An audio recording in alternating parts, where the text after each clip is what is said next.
Allah perintahkan kita untuk sholat. Bahkan diseru, diingatkan 5 kali dalam sehari. Sholat. Bukankah kita diseru, Bu? Dipanggil 5 kali sehari untuk sholat? Allahu Akbar, Allahu Akbar. Ya? Diingatkan kan? Ayo, ayo, ingat Allah, ingat Allah, ingat Allah, ingat Allah.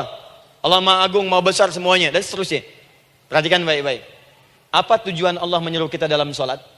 Ternyata bukan ingin memberikan beban ruku dan sujud. Bukan sujudnya yang penting.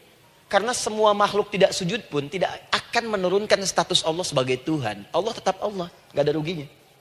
Yang rugi kita. Ternyata ketika disuruh sujud, disuruh ruku itu, ternyata yang ditunggu itu bukan ruku sujudnya. Allah nunggu, punya masalah apa? Mau minta apa? Karena itu dalam ilmu fikih, ibu buka semua kitab fikih.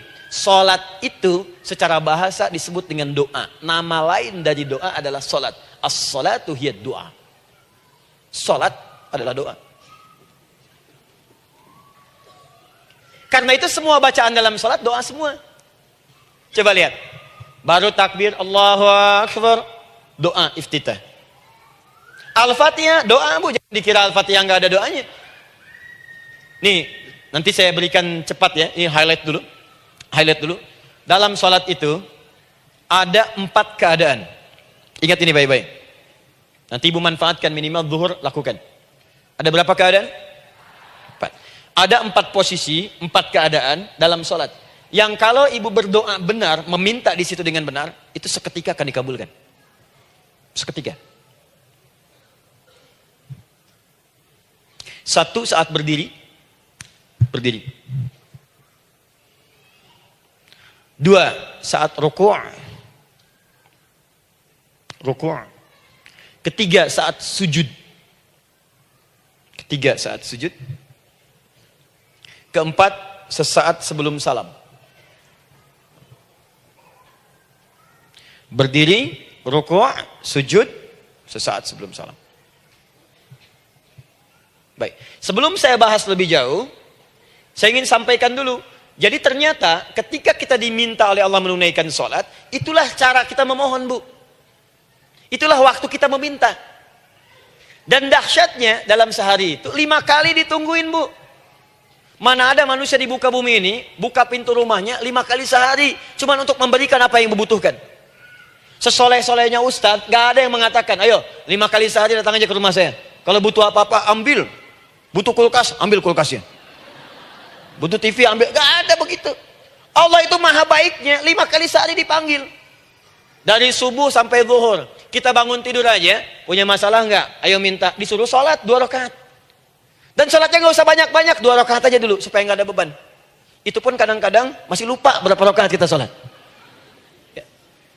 Ayo sujud, disuruh minta, punya masalah enggak? Terus dari subuh sampai ke siang, dipanggil lagi. Punya masalah lagi enggak? Disuruh zuhur 4 rakaat. Karena waktunya cukup panjang, suruh 4. Ayo minta, minta. Ada masalah apa? Minta sujud kita. Minta mohon. Dari zuhur ke asar, ditanya lagi, ada masalah enggak? Panggil lagi. Ke maghrib sampai ke isya sebelum tidur. Supaya tidurmu enak, masalah enggak ada. Tenang, nikmat, nyaman istirahatnya. Ada masalah enggak? Disuruh sholat lagi. Jadi kalau orang paham sholat itu kunci kebahagiaan, dia akan senang menunaikan sholat. Makanya ketika ibu bertanya, kenapa saya sholat? Dijawab oleh muadzin, hayya 'alas shalah, ayo sholat. Kenapa sih sholat? Hayya 'alal falah. Yuk bahagia. Ayo tenang. Yuk dapatkan apa yang kamu inginkan. Falah.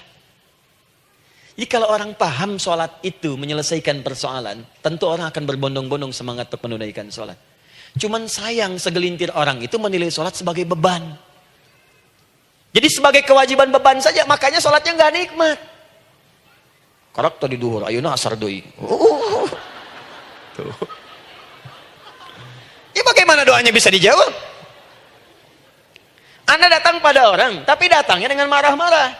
Datangnya dengan mencelanya. Ya bagaimana dia bisa memberikan kebutuhan Anda? Anda datang pada Allah dengan niat yang tidak ikhlas. Setelah itu kemudian menggunjingkannya, bagaimana bisa dijawab?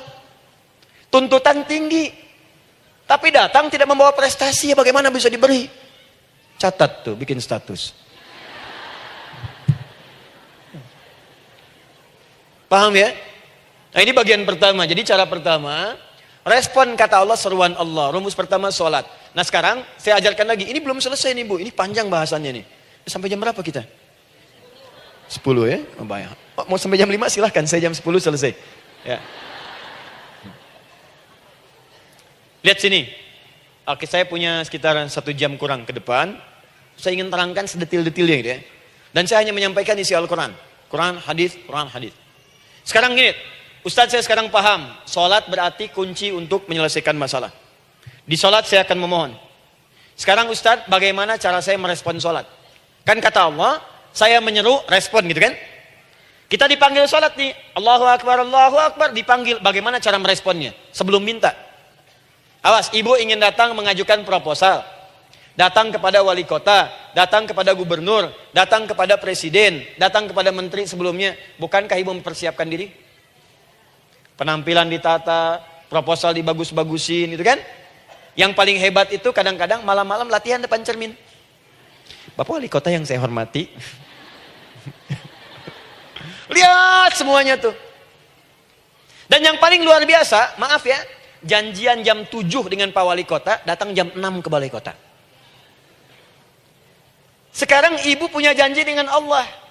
Janji itu sudah diketahui sebelum pertemuannya. Kalau tidak percaya, 5 waktu ini ibu sudah hafal Bu. Ya, bahkan disuruh ngapalin oleh Allah. Buka Quran surah ke-4. Surah ibu, surah mama, An-Nisa.